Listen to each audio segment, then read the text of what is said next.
അവൻ്റെ ശവക്കല്ലറ അനുദപിച്ചുകൊണ്ട് വീണ്ടും നീ പ്രാർത്ഥനയെ തുടർന്നതുപോലെ പ്രത്യാശയുടെ നീ സ്വർഗാരോഹണത്തിൽ, നിന്റെ സ്വർഗാരോഹണത്തിൽ ഭൂലോ സ്വർഗരാജ്ഞയിൽ നിന്ന് മുട്ടിധരിപ്പിക്കപ്പെട്ട നിന്റെ സുവിശേഷ ജീവിതത്തിൻ്റെ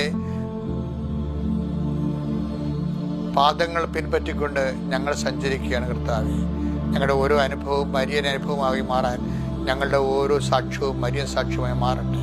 ദൈവത്തിൻ്റെ കരുണ നിങ്ങൾക്ക് ആവശ്യിക്കുകയും നിങ്ങളുടെ സാമ്പത്തിക തകർച്ചകൾ, കുടുംബത്തിൻ്റെ സമാധാന തകർച്ചകൾ, ശരീരത്തിൻ്റെ ആരോഗ്യ തകർച്ചകൾ, ജീവിതത്തിൻ്റെ എല്ലാ വരുമാന തകർച്ചകളുടെ മേലെല്ലാം ദൈവം ഇടപെടട്ടെ. നിന്നെ കുരുക്കിയ, നിന്നെ സങ്കടപ്പെടുത്തിയ, നിന്റെ കുഴപ്പം കൊണ്ട് തന്നെ നിനക്ക് ചിലപ്പോൾ ആപത്ത് സംഭവിച്ചിട്ടുണ്ടെങ്കിൽ അതെല്ലാം മുൻപും പുറകും നോക്കാതെ നിന്നെ നീയായി നോക്കി കർത്താവിൻ്റെ വിശുദ്ധമായ രക്തത്തെ അടിസ്ഥാനപ്പെടുത്തിക്കൊണ്ട് നിന്നെ വീണ്ടെടുക്കുവാൻ പരിശുദ്ധ ദൈവമാതാവിന്റെ മാധ്യസ്ഥതയിൽ യേശുനാമത്തിൽ പ്രാർത്ഥിക്കുന്നു. ആമീൻ.